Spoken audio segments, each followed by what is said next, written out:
So good afternoon. I am Evangelist and Minister Lisa Johnson from Oasis Community Development Center and Oasis Church International and the Mental Health Coordinator. I invite you here today. I'm so excited. We are back to school with our youth, and we are inviting you here today to see our very first after the students have enjoyed their summer. And welcome to our fall. We're going to have our first mental health forum, and it is Mental Health Back to School, and it's for parents and youth. And we have a dynamic presenter on today, and her name is Hope Kleckley. She is a registered mental health counselor, and she is also an educator in the Palm Beach County School District. And I am going to present to you none other than Ms. Hope Kleckley, and she will give you some more information about herself before she presents. I'm going to ask you all to share this live with anyone that you know, and it is regarding the mental health of our youth and parents understanding, as well as our youth understanding their mental health and what to do about their mental health. Thank you, Hope. Good afternoon, everyone, and thank you, Oasis Church International, for having me today. Thank you to all of the participants that are here on screen with us, parents and youth. It is such a pleasure to be here to talk about something that I'm very passionate about. My name is Hope Kleckley. I am a clinical mental health therapist in the community. I service youth ages 5 and up and adults as well. I'm also a school counselor at Lake Park Elementary in Lake Park, Florida. Before that, I was a school behavioral health professional, and prior to that, I was a teacher. And before coming back to the school district, I was working in the community as a regional manager with Humana. So I have a lot of background. I'm originally from Belle Glade, Florida, but you know, in November, me and my family, we moved to Port St. Lucie. We closed on our home. So I want you guys to know, first and foremost, that it does not matter where you're from, where you were born, where you grew up, that everybody has some type of struggle with mental health. It could be coping skills. It could be anxiety. It's anything that is troubling you could be perceived as a mental health illness, mental health disorder, mental health dysfunction, something with your mental health that is happening. And over the last 2 years with COVID, it has really brought to light a lot of the struggles that everyone is now facing. More so with our youth and the difficulty that they've been having coping with being home and being virtual, and then having to go back to campus, and even now coming back to school. And then there's a new situation out there, you know, called monkeypox. So there's a lot of things that we're trying to deal with on a daily, as well as making sure our youth are okay. So I want you guys to have your questions ready, because we're going to kind of dig into it. We're going to dig deep and talk about some things that we aren't comfortable talking about, because in the African-American community, there is still a big stigma. A lot of people don't want to talk about mental health, but they don't even know where to begin to talk about it. They don't know what it is. They don't know what's true, what's fake, unless somebody talks to them about it. And if you have a family member that is struggling with their mental health, I want them to know that there is always help. We have help available everywhere, in your church, in your schools, in the community. Law enforcement is available to help. And one of the big myths with law enforcement is that, you know, a lot of people are scared of law enforcement because of past experiences. But I want you to know that now is the time we have to bridge the gap. And we have to be open. So I want you guys to identify who your safe person is, who your safe buddy is, who your safe adult is. And it does not have to be your parent. It could be someone at your school. It could be somebody at your church. It could be your neighbor. But I need you guys to know who your safe buddy is, who your safe adult is in the event that something happens, you're experiencing a mental health crisis, or someone you know, so that you can connect those people together. Okay? All right. So I'm gonna share my screen with you guys so that you can see my presentation. Are you guys good? Thumbs up if you can see my screen. Okay, perfect. So it's titled Mental Health in Youth. And again, my name is Hope Kleckley, and you see all my credentials on the screen as well. And we are virtual. So I just want to introduce you to me, who Hope is. So you see a picture of myself, but on the right, you see my family. So this is who I represent on a daily basis. So as you can see, and I'll just hover over, this is my granddaughter and this is my granddaughter. So all of the other kids are my children. There's only one missing, my daughter, Koya. She's the only one that's not on the picture, but these are her two children. So when we talk about youth, I can speak from a personal level because I have to look at how many daughters I have and my sons. This is my youngest and he's 8. His name is Jawan.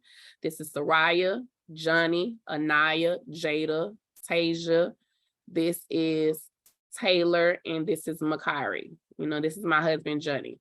So when I think about mental health, I can't just think about how it focuses on the youth that I serve in the community and the youth that I serve in the school district. I have to also think about how it affects my own children.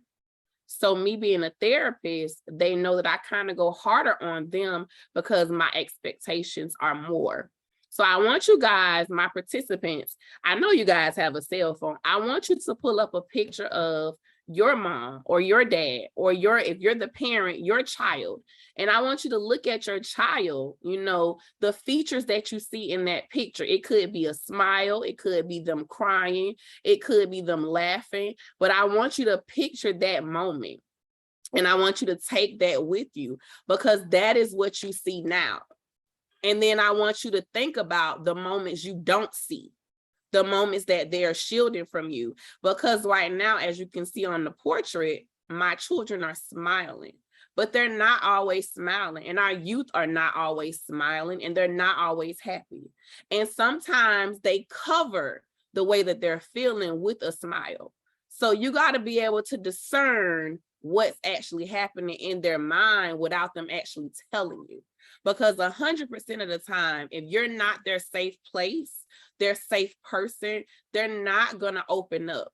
So today we're going to focus on trying to bridge that gap so that even if that youth is smiling, they're still comfortable in their skin and that smile is not hiding depression or anxiety or any thoughts of loneliness that they're feeling in the moment. We want them to be able to trust us and know that we're here as a support and not just as their parent, okay?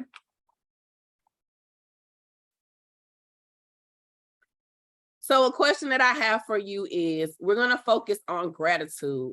What are you grateful for right now? What's giving you energy? What's filling your bucket, helping you to feel good today? So this question is for my youth participants. What gives you energy? What do you do to fill your bucket up daily? When you're going to school, when you come home, what are you grateful for?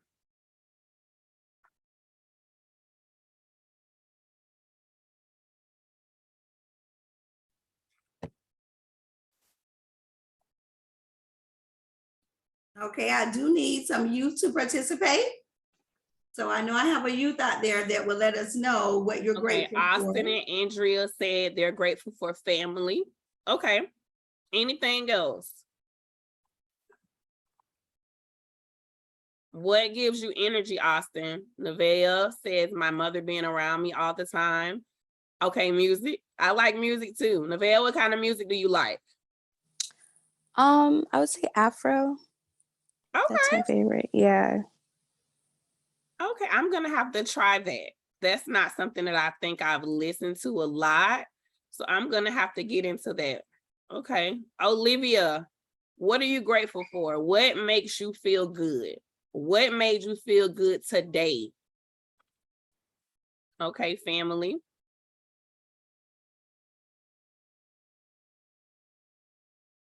Okay. Uh-oh, sorry. Okay, so you guys say that you're grateful for family. So I'm grateful for my family too, but I'm also grateful for a peace of mind. You know, I know that it gets stressful, even though we just went back to school and we're just 7 days in. I know that for a lot of people, it's still a lot. A lot of people may not have school clothes. If you have to wear uniforms, you may not have your uniforms. You may not have school supplies, but those are minimum things that we can get past, right? What are you going to do to fill your bucket to release some of the stress that you have going into this school year? I'm not sure what grades you guys are in, but regardless, if you're in middle school, if you're in high school, what are you going to do to make sure that your bucket is filled daily? How are you going to do that? What kind of coping skills are you using? And if you guys don't know what a coping skill, tell me that so we can talk about what it is.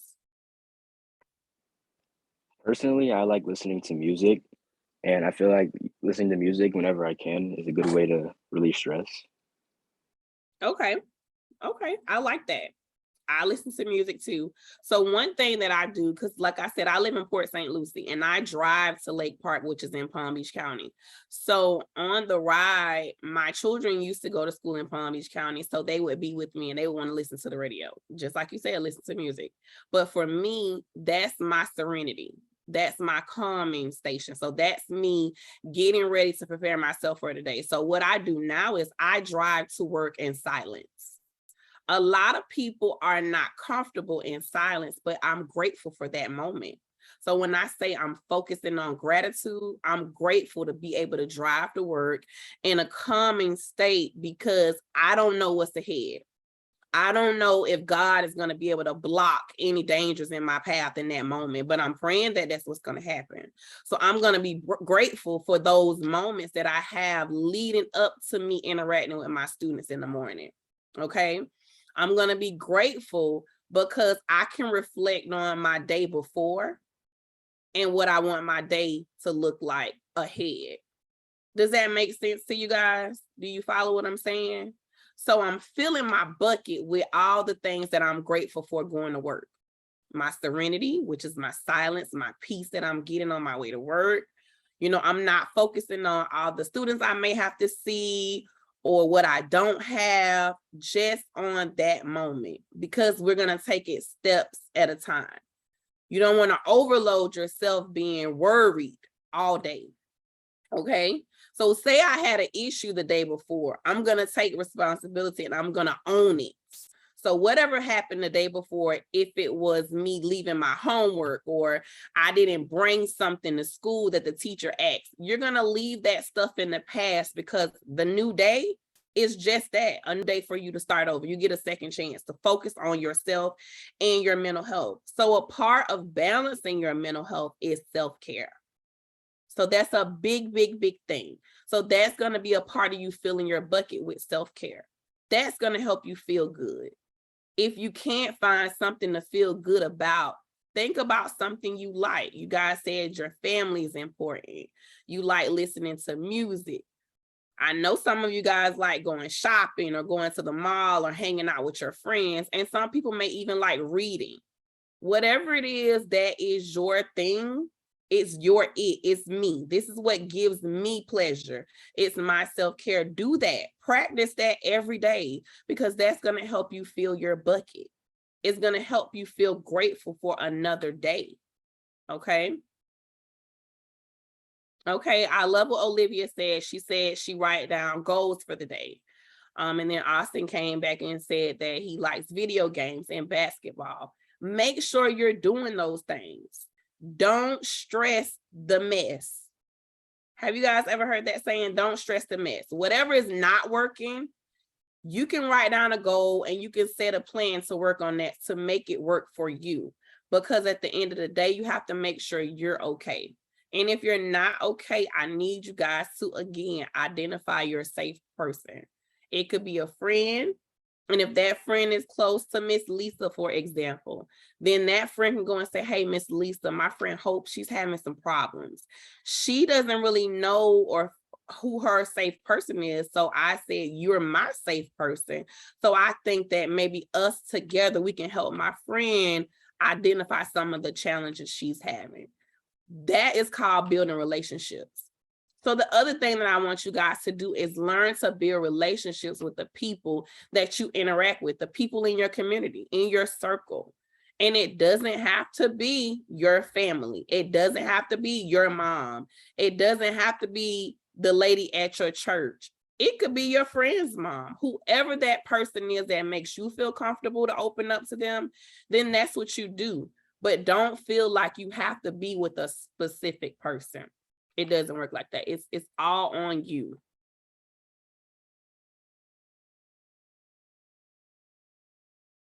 Okay, so Ms. Lisa asked the question, what about parents who are here that have children who are younger, ages 5 and 6? So my students that at my school, we have VPK all the way to 5th grade. So what I tell my younger students, the same thing. I need them to identify who their safe buddy is. Because at that age, you know, younger kids, they always, you know, like some people say they vomit out of the mouth, like they say stuff. And sometimes you're like, well, you shouldn't have said that. I still want them to identify who their safe buddy is. And I want them to be comfortable with going to their parents. But this goes back to us having conversations with our children. When your child comes home, parents, are you having a conversation with them about their day? How did your day go, little Johnny? You know, what did you learn today? What happened in school? Because it's not always bad. It's just some things they don't know. Do you know what bullying is? Talk to your children about these things because they need to be able to identify what a bully is and identify what bullying is not. If they can't discern the difference, that's when a parent has to step in, especially when it's a younger kid, like 5 or 6 years old. But remind them that on campus, when they're not with you, these are the supports that they have. They can go to the school counselor. On every campus in the school district of Palm Beach County, there is a BHP, a behavioral health professional. And this person is there to assist their youth with coping skills and other strategies to make sure their day is going as it should. So they can reach out to that person. Every school should have a mental health team. That we on most campuses, we have co-located therapists. And these are therapists that work with outside agencies that are contracted with the school district of Palm Beach County. And these agencies have these people on campus and they are there as an extra support as well. The safe person on campus for some students may be their SRO, their school resource officer. These people are always available. In the classroom, you have your teacher. If this is a teacher that you don't like, and this is mostly for my older youth, if you don't like your teacher, who else on that campus do you have a great relationship with?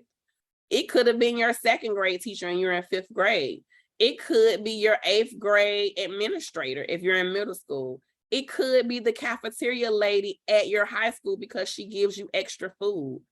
It could be the custodian because he lets you help him sometimes. Whoever that person is, I need you guys to be able to identify them. And parents, I need you to get more involved with what's happening at the schools. A lot of things are happening. A lot of students are struggling, but as a parent, what is your role? How are you impacting the community in which your child attends school? Do you know the principal? Do you know the deans or the APs? Or do you know that there is a BHP on campus to help your child? Or that the school counselor may have a little bit more community resources than you thought? So I need you guys to continually fill your bucket with things that you need. What do you need to make your day feel good? What are you giving your energy to, negative or positive? And how can we change that narrative if it's more negative energy than positive?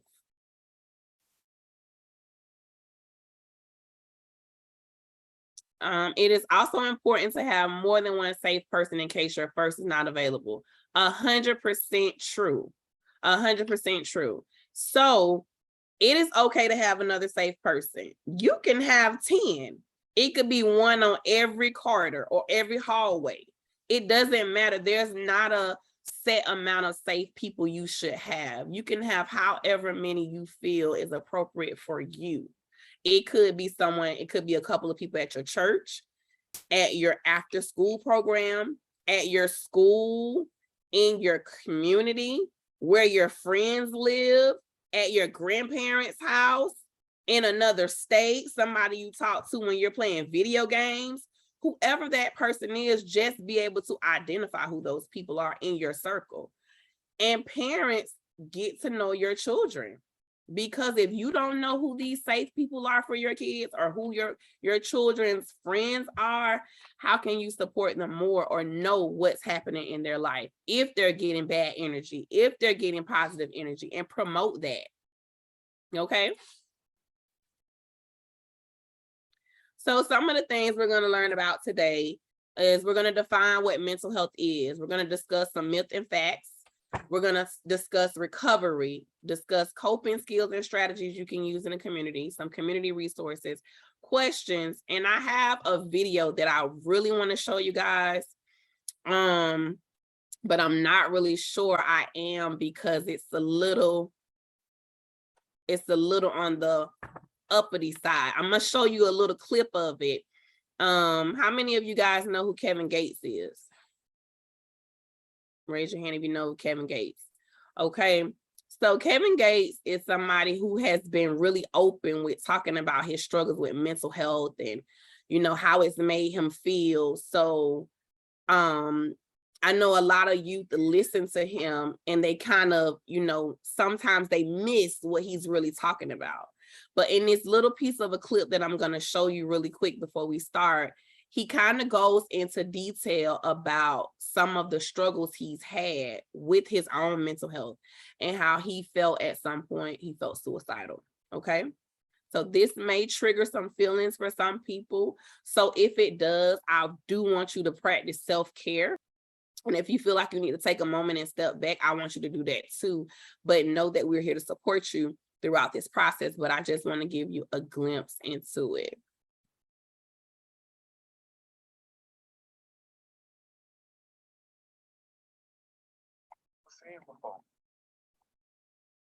December 12th, December 10th through the 12th was the hardest for me this year, because when I disabled my Instagram, this is my first time ever speaking about this public. I had put on Twitter all my friends and my family for kicking out my teachers. I love you all. It's over with. See, I don't do the, man, I'm about to kill myself. I don't want no attention. Man, I'm about to, I'm going to get this. I don't do no horse playing. That's horse playing. When you talk about it, I was going to, the way of the samurai. Smash myself, because I was to the point I didn't want to live no more. That last video I had posted, when I was holding my daughter, rocking her, I did her birthday in Cabo, in Mexico. I did all of that. I made sure that she had the best birthday ever. I was just holding. I knew that was my last time seeing her. This was this past December? Not this December, but the December before that. December marked the anniversary of it. Gotcha. What sparked that though? I wasn't happy. So, now, he said he wasn't happy and, he was going through some things. And a lot of times we're going through some things, but we don't let people in so that somebody else knows what's happening with us. We just hold it in and we go about our day. And it's not just the youth, it's parents too. Like, a lot of youth don't understand the struggles that their parents are trying to manage daily, because you don't see that part. All you see is, my mom bought me some Jordans, or we going to Disney World, or we going on vacation, we going to the cabins for Christmas, or I'm getting a PS4, I got some jewelry. You see that, but you don't see the struggle behind it. You don't see the late nights. You don't see the crying in the bathroom while I'm taking a shower. You don't see me pinching in my purse to come up with some crumbs so that I can make sure you got a meal. You don't see the struggle of me going to a job every day and being called a name. You don't see that part. You see the glimmer and the glams. And on the background, our youth are struggling with the same thing, because they may not be getting those Jordans that just came out, or they may not have their hair done today and their hair is nappy on top. So they may be getting bullied or getting picked on because of their appearance. So we're all battling the same battle. But mental health wise, how are you coping? What is your safe place? What are you doing to make sure you're good?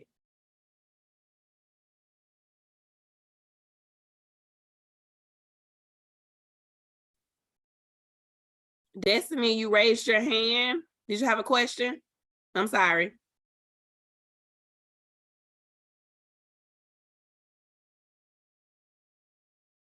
I think it was when you asked who was Kevin Gates. Oh, okay. I'm sorry. I'm so sorry. Okay, so mental health includes our emotional, psychological, and social well-being. It affects how we think, feel, and act. It also helps determine how we handle stress, relate to others, and make choices. Mental health is important in every stage of life, from childhood and adolescence through adulthood. Over the course of your life, if you experience mental health problems, your thinking, your mood, your behavior could be affected.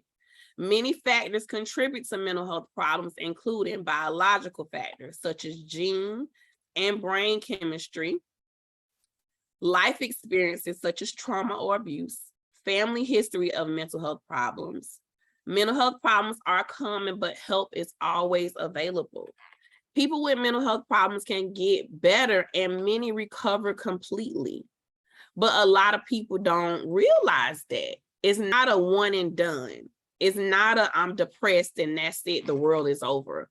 It's not over because there's always someone there to step in and help you, you know, to tell you that you're doing okay. And sometimes as a youth, all you just really want is somebody to listen or give you a hug or tell you that it's going to be okay, baby. You got this. So right now, I am going to be that beacon of voice to you all and tell you that you got this, baby. It's going to be okay. And I'm giving you a whole virtual hug from my house to yours. Wherever you may be, you got this. It don't matter what yesterday was, you got this. Today, you got this. Tomorrow, you'll still have it. And every day forward for the rest of your life, you got it. We are here to support you. There is always help available. No matter where you are in the world, there is help. Okay, so I'm going to give you guys some information that you can use. So they came out with a new suicide hotline number, which we can use 988. So 988 is the number if you want to talk to a counselor, okay? It is always available. If you guys feel like you're in need and you want to talk to somebody fast, you can call 988, or you can reach out to Mobile Crisis. So Palm Beach County has a mobile crisis line that we use for youth that may be in trouble. I'm going to give you that number too. Or you can always call 211. So do not feel like 211 is just if you're lost and you're trying to find a business. It is not. It is a number that you can call if you need help in the community, if you need community resources, if you need, you know, like financial assistance, you can call 211. If you need to get connected to a counselor, you can call 211. If you need to speak with somebody about mental health issues, 211 is always a good reference to use, okay? So give me 1 second and I will give you guys the number for Mobile Crisis. In your schools, if you're trying to get in contact with somebody, you can reach out to your behavioral health professional, your school counselor. If there's a co-located therapist on campus, your parent will have to give permission. So the form that we use in the school district is a parental consent form for counseling. So we can give you counseling on campus, or we can refer you out to community agencies if you feel like, you know, you want to go to somebody aside from the school district, okay? So the number for Mobile Crisis for Palm Beach County is 561-382-3555, okay? So always remember that you have support. Nothing dealing with your mental health is too small or too big that you don't have somebody that can support you in that situation. Always remember that. Make sure that you are comfortable with going to your parents, because sometimes that is your first line of defense because that person is right there in the home with you. But I know a lot of people don't have that relationship with their parents. And if you don't have that relationship with your parents, you could have a blended family, or you could live with your grandparents or your aunt or a friend, or you could be in foster care. Whatever your family situation looks like, it's not the end of the world because you still have someone that cares. Okay? And support, like I said, is always available. Some of the early warning signs when we think about mental health is eating or sleeping too much or too little, pulling away from people and usual activities, having low or no energy at all, feeling numb or like nothing matters, having unexplained aches and pains, feeling helpless or hopeless, doing things that you don't normally do, like smoking, drinking, or using drugs more than usual, pain medication also, feeling unusually confused, forgetful, on edge, angry, upset, worried, or scared, yelling or fighting with family and friends, experiencing severe mood swings that cause problems in your relationships, having persistent thoughts and memories you can't get out of your head, hearing voices or believing things that are not true, thinking of harming yourself or others, the inability to perform daily tasks like taking care of your kids or getting to work or school, or inability to take care of yourself. If you're sleeping and all you're doing is sleeping, you don't want to do anything but sleep or stay in your room with your door closed, these are warning signs that you need to reach out to your children to see what is going on. Reach out to your students, even if they're doing this in your class. If they're always hungry or they don't want to eat, it could be signs of a potential eating disorder. Or if they're not sleeping at home and they're sleeping in class a lot, they may not be getting a lot of rest at home. These are questions to help you identify, what if this youth is homeless and they have nowhere to sleep? What if they haven't taken a bath and they're coming to school and they're dirty and their clothes are dirty? Every school has a clothing closet with uniforms that get donated if you're at a Title I school. Okay, so you can always go and say, hey, is your school counselor there? I need some clothes for little Johnny because, you know, we're homeless or we're struggling right now. Build relationships. Once you're building those relationships, then you'll be able to identify what the needs are of the youth that you service. And a lot of times people don't go to the church because they don't want to be judged. I don't want to go to my church and be judged because of my situation, and what I'm portraying on Sunday is not the same thing that's actually happening in my house. I don't want to be judged by my family because they feel like I think I'm better than them because we have a house and we don't live in the hood anymore. It doesn't matter what your situation is. We want to be non-judgmental people at all times because it could be you tomorrow and it could be me today. You don't know where I am in my life and I don't know where you are, so we don't want to judge each other. Does that make sense to you guys? Even as a youth, you are battling so many things on a daily basis. The biggest thing that you should be facing is enjoying your youth.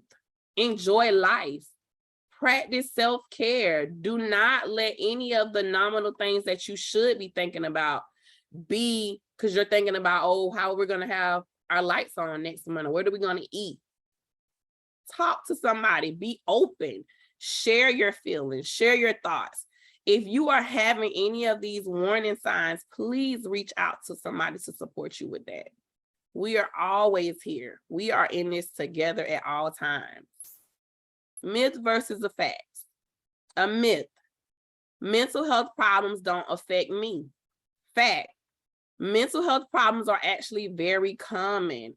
In 2020, about 1 in 5 American adults experience a mental health issue. 1 in 6 young people experience a major depressive episode.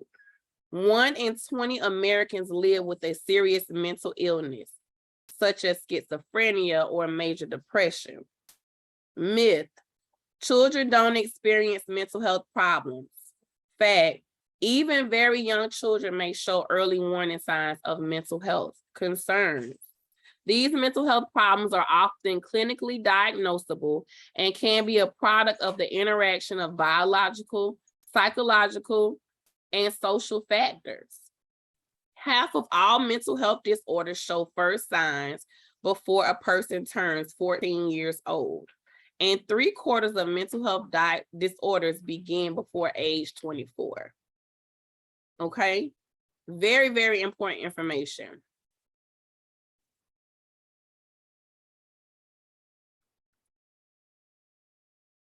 So when you think about it, a lot of people experience situations that arise from mental health, and most times they don't share them. So 1 in 6 young people experience a major depressive episode.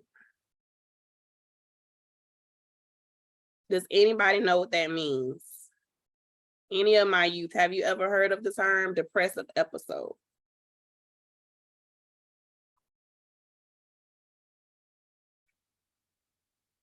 Easy. Anxiety. How many people get anxious? That's an example of a depressive episode. A lot of people, and for me, I get anxious when I take tests. I hate testing. Hate it, hate it, hate it. You know, you study, and then you get there and you're like, my mind just went blank. It happens to the best of us. It's okay. You just gotta find ways to calm yourself. You can practice calming techniques to help you with that. Okay? Study, but don't overstudy. I know some of you guys have heard of that, because sometimes we study so much and then we're like, yeah, I'm done. I got it. But then right before the test, you go back and you study some more. Your anxiety is coming up some more. Feeling hopeless. You could go into a depressive episode when you feel hopeless, like I have nothing to live for. I'm not good enough. All kind of stuff like that. So think about that. Fatigue, a loss of interest in things, you know, and you go into a depressive episode. You could have had something traumatic happen to you, like a death in your family, and then you're triggered by something that happens that brings back that memory of how you felt.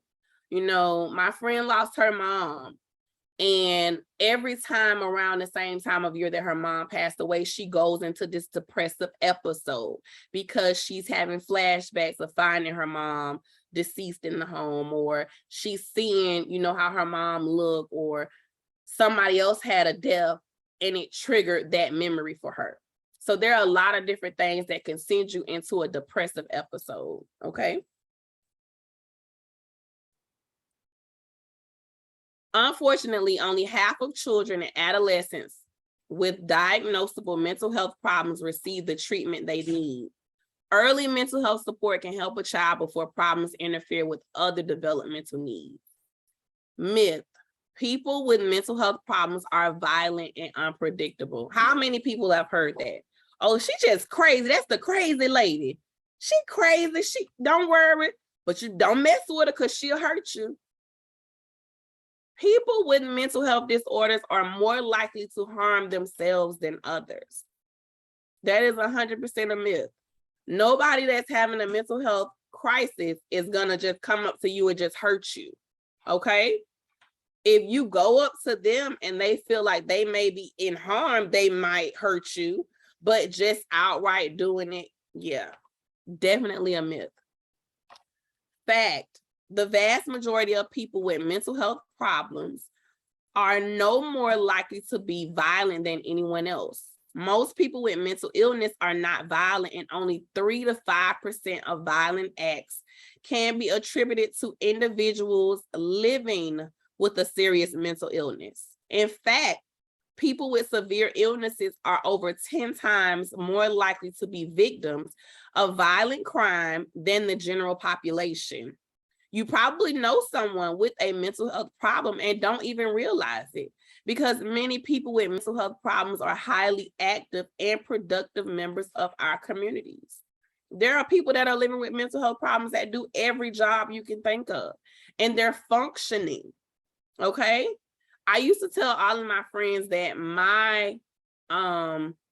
the job that I wanted to do since I have been in mental health is to work at the state mental health hospital, because I feel like I could sit there and observe them and find out so much more about people living with mental illness. They're not going to harm me.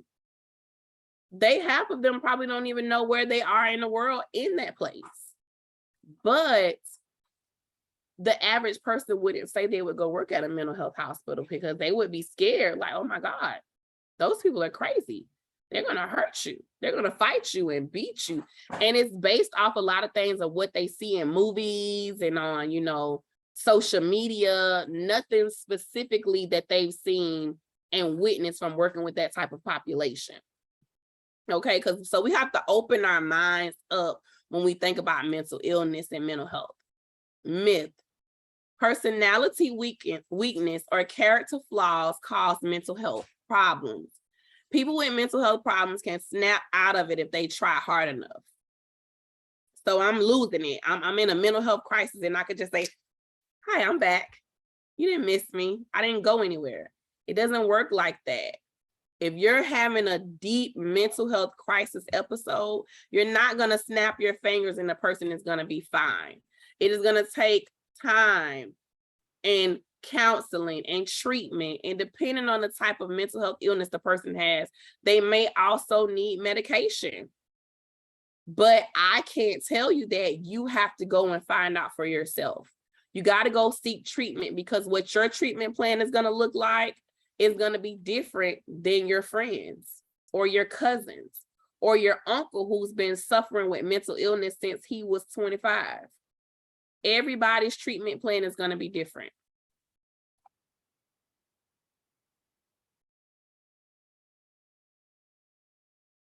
Okay, fact: mental health problems have nothing to do with being lazy or weak, and many people need to get help to get better.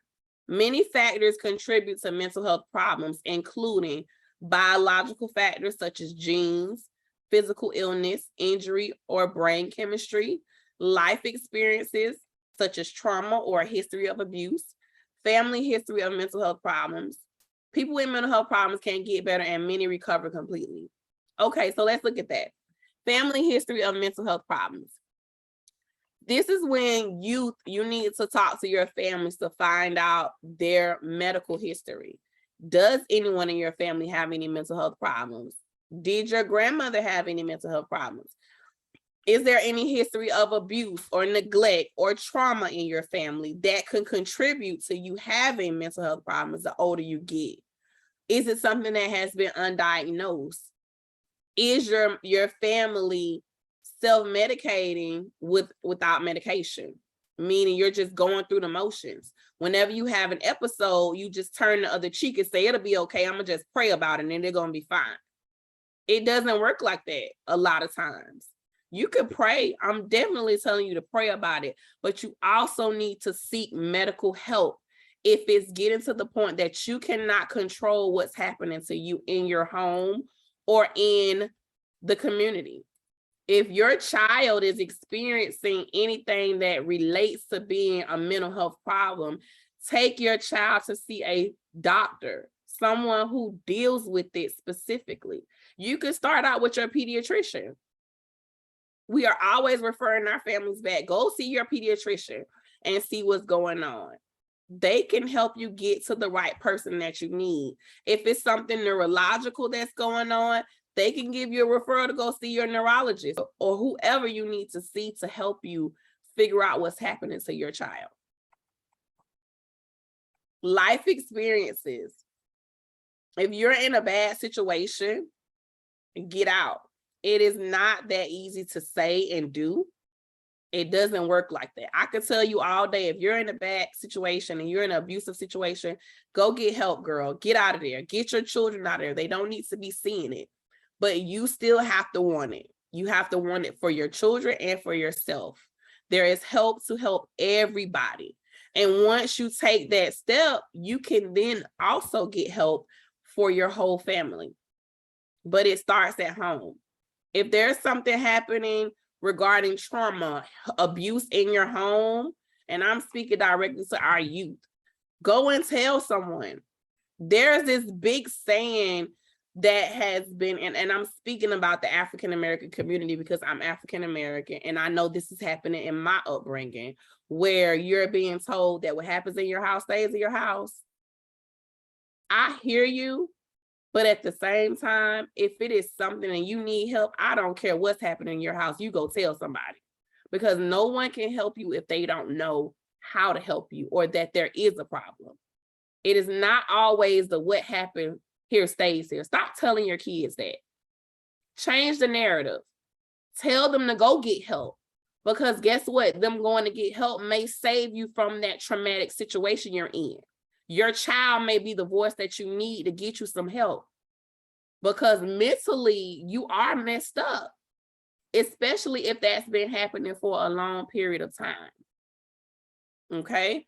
I need you to scream to the top of your lungs that my mom needs help. My dad has a problem.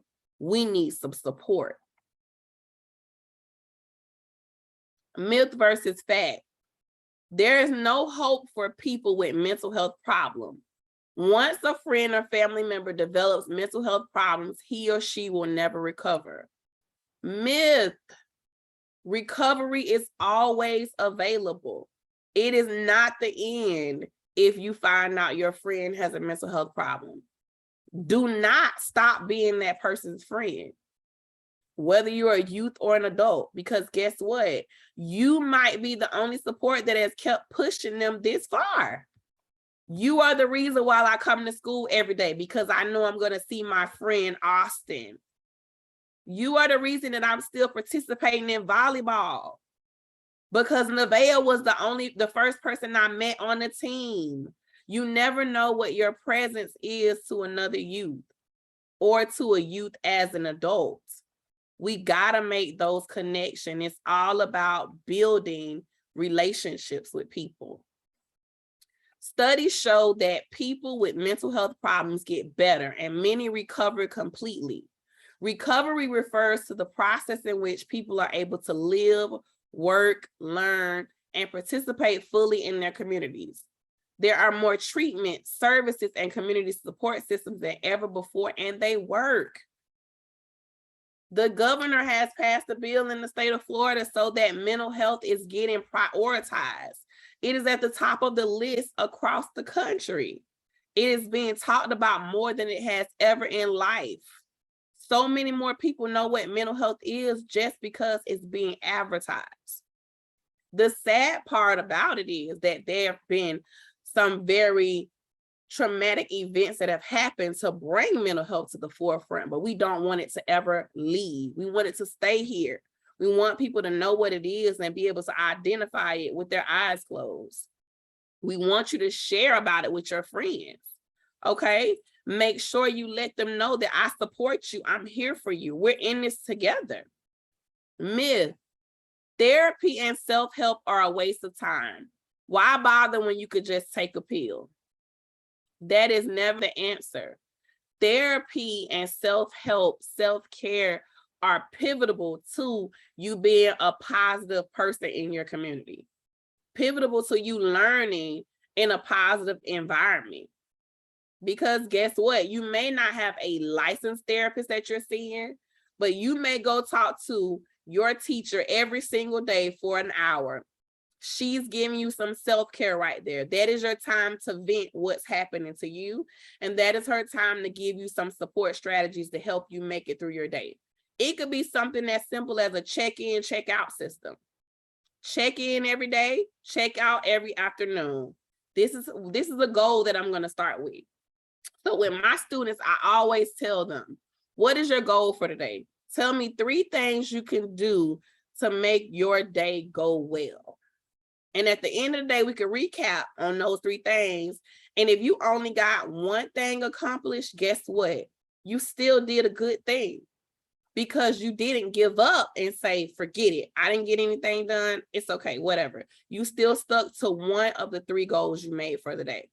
We could work on the 2 the next day until you've gotten to the point that you've accomplished every goal that you've set for yourself that week.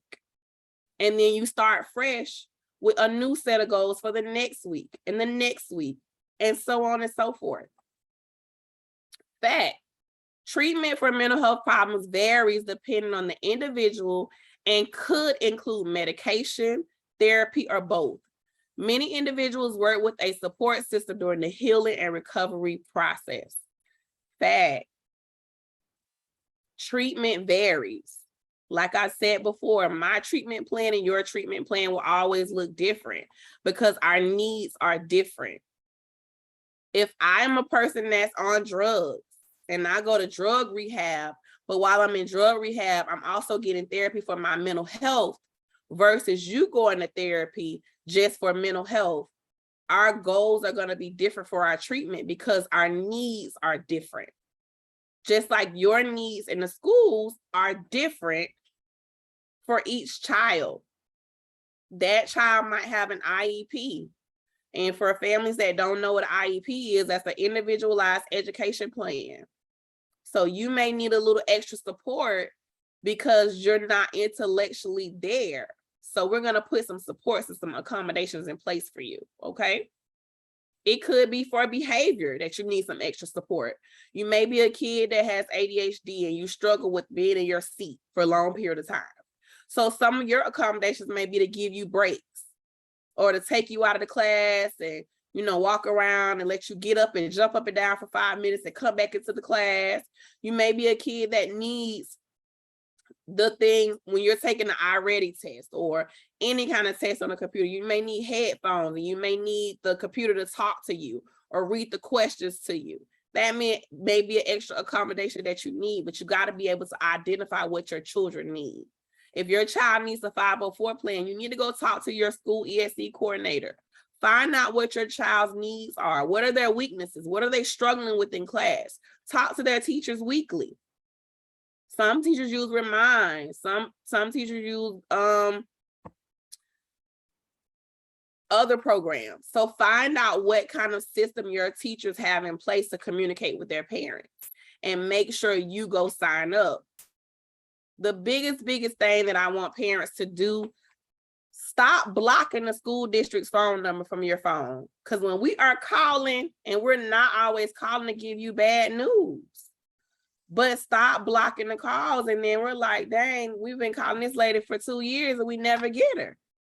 Because guess what? We're just going to go down your call list and call every number until we get someone to say, hey, we need Lisa to come to school. Little Johnny not feeling good. Stop blocking the numbers.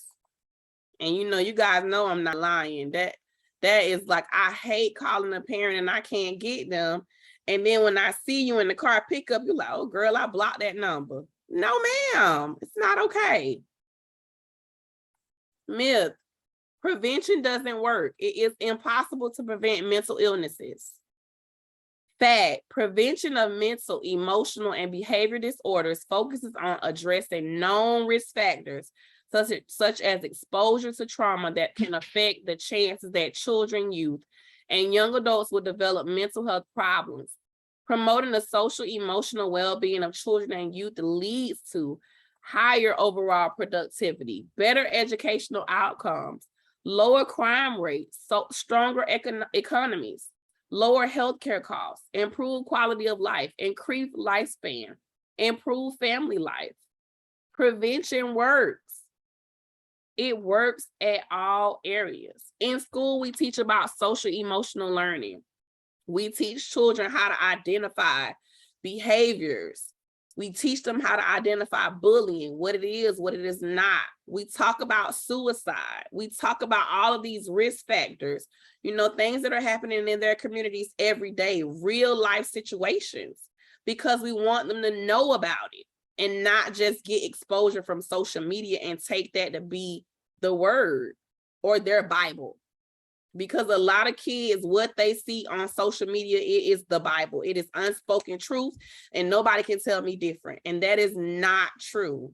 Make sure you are pouring into your child because you are the first knowledge that they're going to get. And it is not social media. You don't want them to learn about drugs or suicide or whatever is happening in the world from just social media. Give them a clear understanding of your expectations and what is the difference, because it is very much aligned, okay?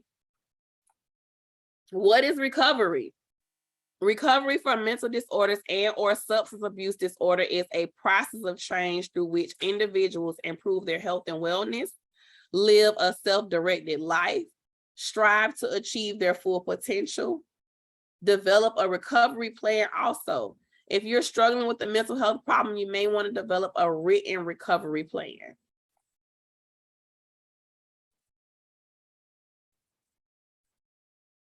So when I talk about social emotional learning, we use the Castle Doctrine.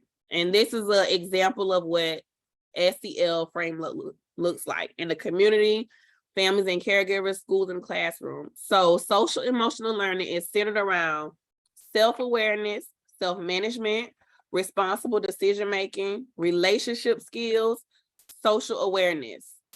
Okay? So these are all the things that are being discussed when I talk about social and emotional learning. You got to be responsible and own your actions. Your relationship skills, what does that look like? How do you build relationships with your friends, with your family, with strangers? Are you that youth that if a new student started today, would you go up to them and say, hey, my name is Hope, how are you? What's your name? Where are you from? We don't do that enough. We just see people and we'll walk by. We won't even say, hey, good morning, how you doing? It does not hurt for you to stop and take a minute to acknowledge another person. Self-awareness, who am I? What am I feeling? Who are you? What are you feeling? It matters. Self-management, how do I respond to my feelings? When you get upset, what is your response? Do you tear everything up in your house? Do you cry? Do you hover in a corner? How do you respond? Social awareness. Who are we? Who are you? Relationship skills. How do we connect? How do you connect with others in your community, in your church, in your school, in your neighborhood? How do you connect with them? Like I told you guys, I live in Port St. Lucie. So on my street, in my neighborhood, we recently had a block party. I've never had a block party in my neighborhood in my life. Again, I'm from Belgrade. I'm from the hood. We don't do that kind of stuff over there. You might have a get together with your friends or your family, but this was amazing. My neighbors from 2-3 streets over, they came over, they brought food, we cooked, we talked. It was community, okay? How do we connect? We connected by our neighbors just fellowshipping. That's the same way we connect in church. You go fellowship with God, you have a good old grand time, you go home and you cook your good meal, right? That's what we do. How do you connect with your school? I go to school and sometimes I do that lady work. Or I go chill with my homies. That's how you're connecting.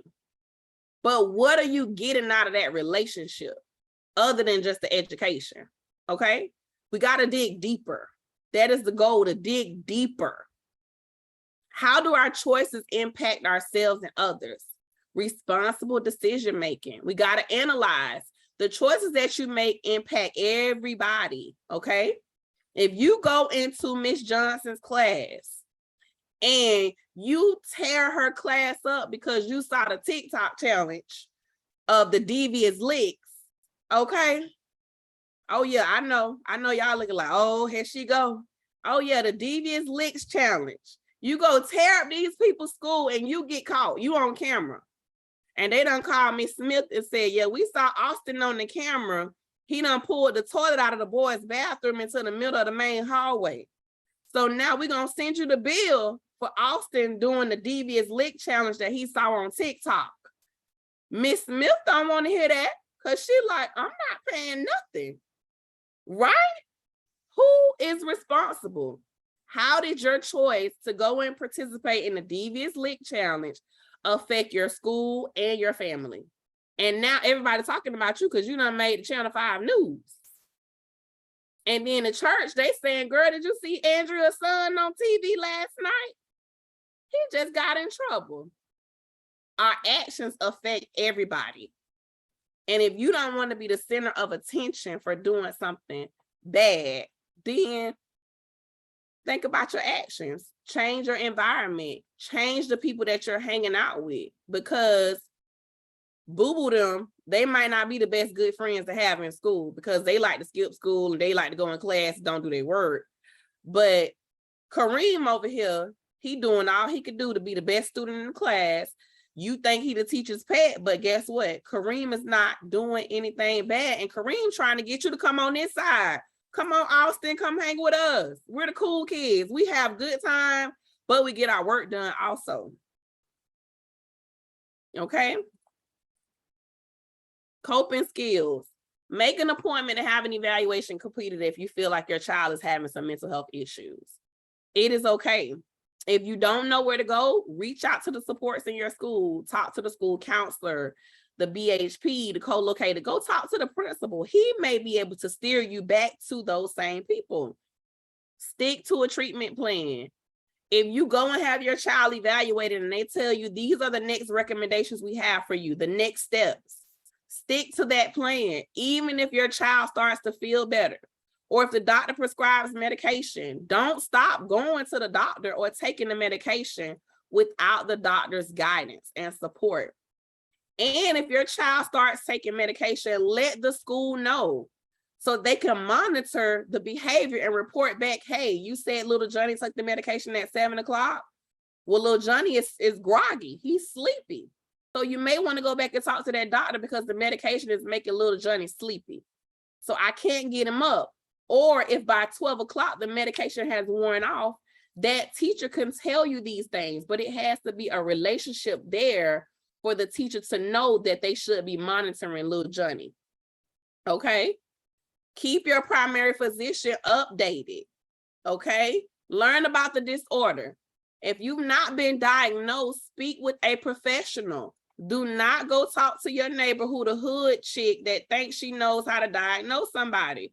Take your child to a professional. Oh, I seen that on TV last night on Lifetime. The little boy was scratching his head and banging his head. Oh, he got some problems. She does not know. We got to stop listening to people in the community and go and get professional help, because everybody does not know the best regimen for your child. And sometimes as the parent, you don't either. That's why we're going to the professionals that can give us the best advice. Practice self-care, okay? Practice self-care every single day. You're going to be living life to the fullest. When you need a break, take a break. My youth, if you need a break, take a break. If you need, can I go see the nurse? Can I go see the school counselor? Can I make an appointment to talk to the principal? I need some support. Reach out to your family and friends. If you are not close to your family, reach out to your friends. If you don't have any friends, talk to a coworker. If you're a youth in school and you don't have any friends, talk to your teacher. Your teacher can help you find a group of kids to get to know and see what you guys have in common. Get enough sleep. Your sleeping pattern affects your mood. If you are restless, it will show in your face, in your body language, in your work that you're doing. If you're an adult or a youth, it's going to show. Practice breathing techniques, mindfulness activities, engage in a hobby, journal, listen to music, start a healthcare regimen, go walking. You can even walk around the mall and window shop. A lot of different things. Spend time with your kids. Go on a trip. Take that PTO. Okay? This was the first year, and I pride myself on this. It was the first year ever that when we got out of school in May, I had no more PTO because I used it all. I was like, if I die today or tomorrow, that PTO is going to still be sitting there. And I usually go into the summer with about 40 hours left. Take a day. Take a mental health day, and you can call it just that. I'm taking a mental health day from school, Mom. I need it. I'm taking a mental health day from work, Mom. Whatever it is, take the day. You need that time. Go to the beach. Yes, go to the beach. These are some community resources for you, okay? the National Suicide Prevention Lifeline. There are a lot of veterans out there that are struggling in silence and they're not getting the help. So there's also a veteran crisis line. Like I said, 211. NAMI is very, very prevalent in our community, you guys. So please reach out to them. Boca Raton's Promise, the United Way, strengthofus.org. There are so many opportunities out there. We do in May, we celebrate that it's Mental Health Awareness Month. So all Mental Health Awareness Month in May, we live, eat, sleep, breathe mental health, okay? There's a teen help guide with 211 as well for our teens. So there's a lot of options out there for you. And like I said, the schools have so many. If your family is facing homelessness or you're already homeless, the school district has a program through the McKinney-Vento program, and it helps families get the stuff that they need as far as uniforms, supplies, if you need transportation. They do referrals to community organizations out there. There's always support. At my school, we do the weekend meals where I give my students a meal for the weekend, and it's all non-perishable food, and it's through the Palm Beach County Food Bank. So check with your schools if you need foods, like extra food for the weekend, and you can probably see if they're doing that as well, okay? These are some other phone numbers for you guys. South County Mental Health Center, the Mobile Crisis Number, Center for Child Counseling, Seacrest Recovery Center, it's a rehab. Legacy Behavioral Health is in Palm Beach County. Restore Wellness Counseling Center is located in Royal Palm. Stratford Counseling and Consulting, JFK North Hospital. You know, Glaze H&J Agency is my own agency in which I provide mental health services. So there's always resources available, you guys.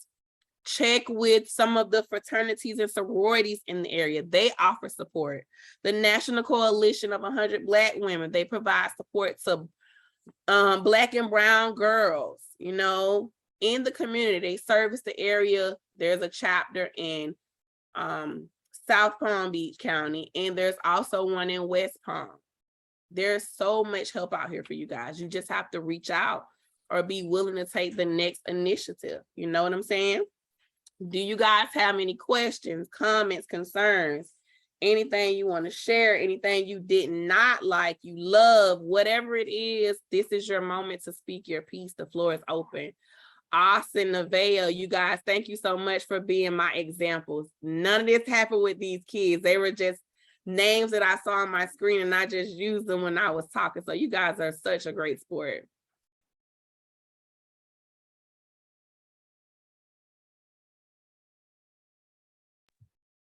Hope, I have to say this has been an excellent presentation. Wow, so much information. I absolutely loved how the youth were, they were participating in the chat. You gave us so much information. Parents, I think you got a lot of information here. Please, please, please, you can even go back to Oasis Church International website. You can go to Oasis Community Development site, oasiscommunitydc.org. That is our site. You can go there and play this again. My Facebook, and we're friends on Facebook. I am Lisa Johnson. This was just phenomenal. There was so much information given. What's going on behind the smile? I think that was just so awesome. Oh, parents, our children may be smiling, or they may be quiet. What's going on behind that smile? We want to know that. Children, let's speak up, let's talk. Fill your bucket. That is so good. We're talking about self-care, resources. Fill your bucket, get the coping skills. Don't stress the mess. I absolutely love that. I think we need to maybe make that a banner on our phone, make that a banner in our bathrooms. Frequently visit places. FVP, frequently visit places. Let's put that. Don't stress the mess. That is so good. Build relationships. So I know it is so easy to shy away and isolate ourselves when we're going through some difficult times, issues, mental health issues. I love how you mentioned the major depressive episodes, because I don't think there's a lot of people that were aware that anxiety falls under a major depressive episode, feeling hopeless, fatigue, not eating. I mean, it's just so much. And I know the list goes on and on. So I know that there were some who have lost family members recently, because I lost my sister. And there's some on the line that's in the same family, and it's difficult. So just hearing that you can go out there, get help, go and seek counseling, talk to someone. I like how you brought out who is your safe buddy for young people, even the little ones. I think it's good that parents do talk to their little ones and talk about who is your buddy. You know, that's the person that you can, you know, talk to, because little ones come home and they talk to their parents. And if you don't have anyone to talk to, we don't know how the children may be feeling, especially those little ones. You got this. Absolutely love it. You got it. You got it. You can have it. If you don't have it after this, we're going to definitely get some help for you. And we are your resource. Oasis Community Development Center, Ms. Hope Kleckley, and she has her own business as well. And there was a list of businesses. I am going to ask for that information from you, and we will put it on our site as well. Hope, you even mentioned the Veterans Crisis Line for those that have veterans in your family. I like how you mentioned the behavioral health professionals in the school resource officers. And this one, I was hoping you went back to it, and you did, is the co-locator. So I do have a question about what is a co-locator, you know, just for those of us that don't know what a co-locator is. Okay. Family support, getting positive support, not self-medicating yourself. That is so good. Yell and tell. I think my pastor put that in the text. Yell and tell somebody. Check in and out. I love it. I love it, Hope. Check in and out. Do that with your children. If they need to check in and out on a daily basis with their teachers, let them check in and out. Gone are the days where we, you know, don't want our children to reach out and talk to someone. I would rather my children and grandchildren talk to someone than no one at all. We know the suicide rates are just like skyrocketing right now. Gone are those days. Remind, tell us a little bit about that app as well. So Hope, I got 2 questions for you. The co-locator and the Remind, communication with parents, dig deeper. The choices you make affects everyone, children. And then she went over the K-Cell doctrine. This was just awesome. Thanks so much, Hope. So if you would just answer my questions, and parents, if you have any questions, children, if you have any questions, and we will be letting you go in a few minutes. We did get started late, but this is awesome. And you have Kimberly Parker. My sister said this is really great, especially for our community.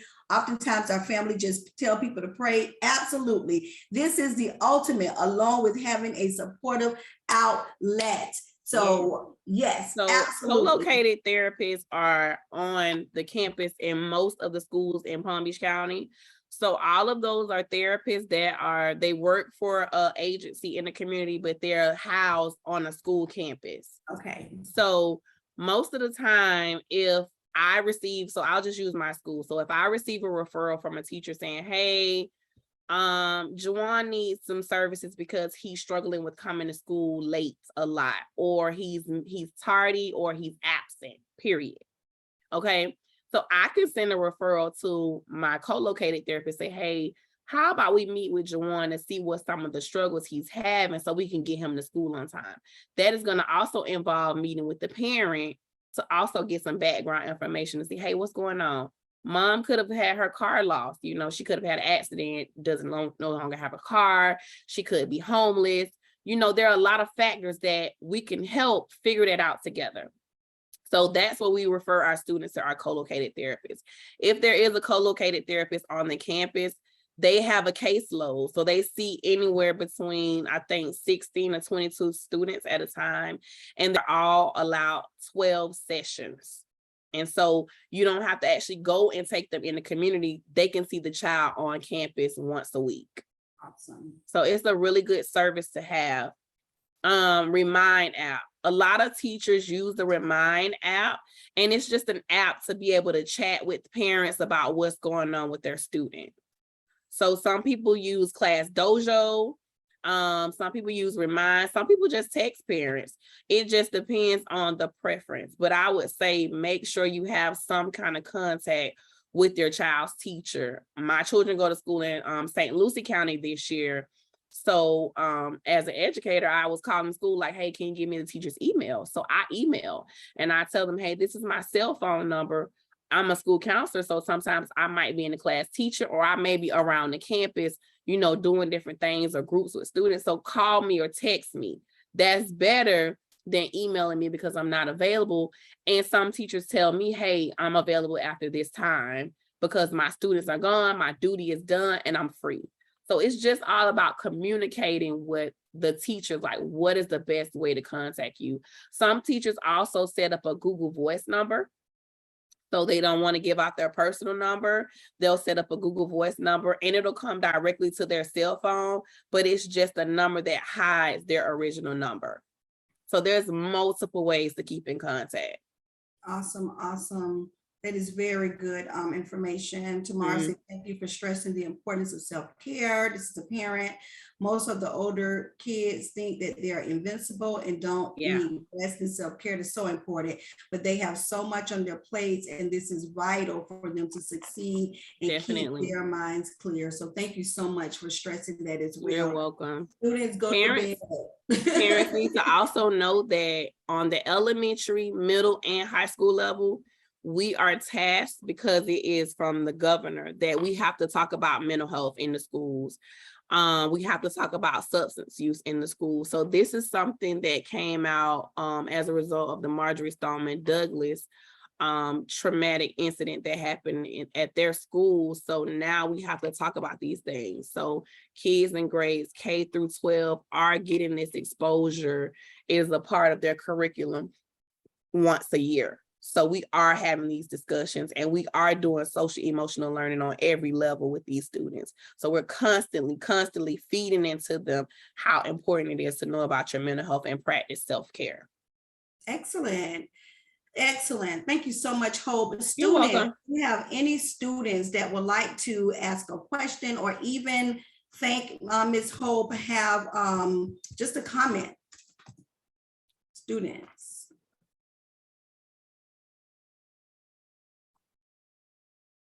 So if you want to speak, you can come off of mute. Thank you, Austin and Andrea. You guys have been such a good sport. I use you both. Thanks for the presentation. You spoke really well. Thank you. Thank you, Austin. That was it, Robert. Thank you, thank you. That was Robert. Oh, that was Thanks, Robert. Robert. Okay.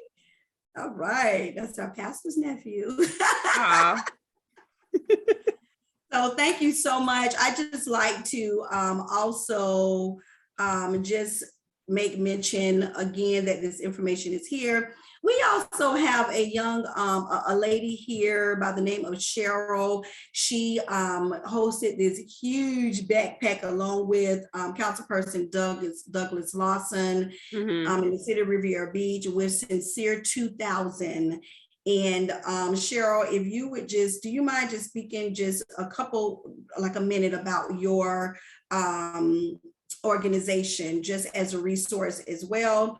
Also, next month, we will be speaking about nutrition and mental health. So youth, we have another 8 hours for you next month, September, and I will send out the information and flyer over the next week or so. So again, it is nutrition and mental health. In October, we will be doing mental health and domestic violence and have a speaker for that one.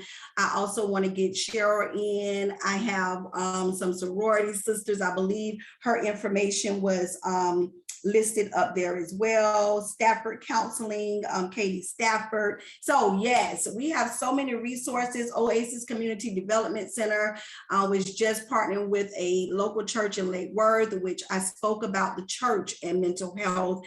So it is so important that we as a Black community understand that most of us was raised in the church, and it is more about praying. Yes, we want to pray. And I put it in a little chat earlier. We're going to pray for that little boy that you was talking about in school. We're going to pray for him, and we're going to get him some help. So we're not going to judge him, but we will pray for him at Oasis.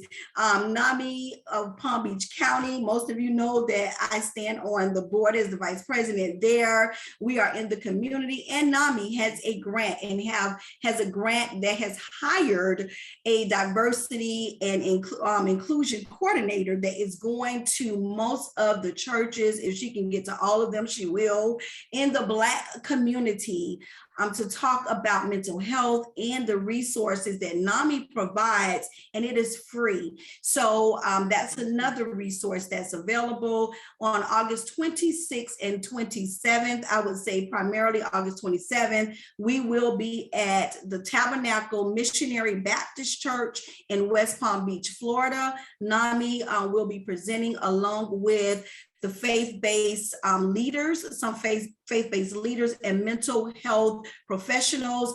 And we encourage all the youth, we encourage pastors and clergy to please come. Parents, please come and attend on that day. It's from 8 a.m. to 4. They are also looking for youth volunteers, and we will be giving out community service hours as well to those youth that will volunteer to register, to be greeters, as well as clean up. So again, that's Tabernacle Missionary Baptist Church next Saturday. So Cheryl, would you please speak? Because I'm calling you on the carpet. You don't have to come on camera if you cannot, but if you could just please tell about your organization. Hi, everybody. Yes, I was actually getting my hair washed.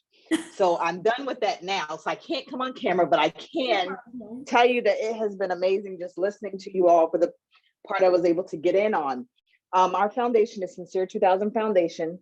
We're geared towards mental health awareness and suicide prevention.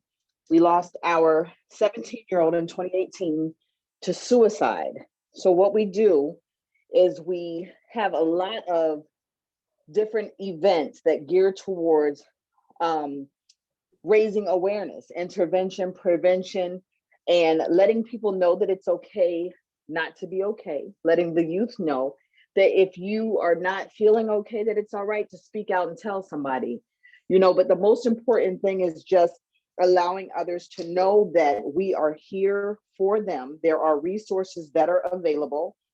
If you visit sincere2000.org, you get to hear about Sincere's story. His name is Sincere. He was born in 2000. That's why it's called Sincere 2000.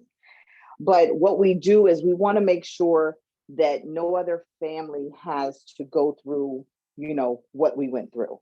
So we always are having, different events. Actually, on November the 5th, we're going to have a Boxing for a Cause event where we have boxers from Palm Beach Boxing. They come out and they'll be boxing, but all the proceeds go towards the nonprofit so that we're able to give our mental health therapy sessions.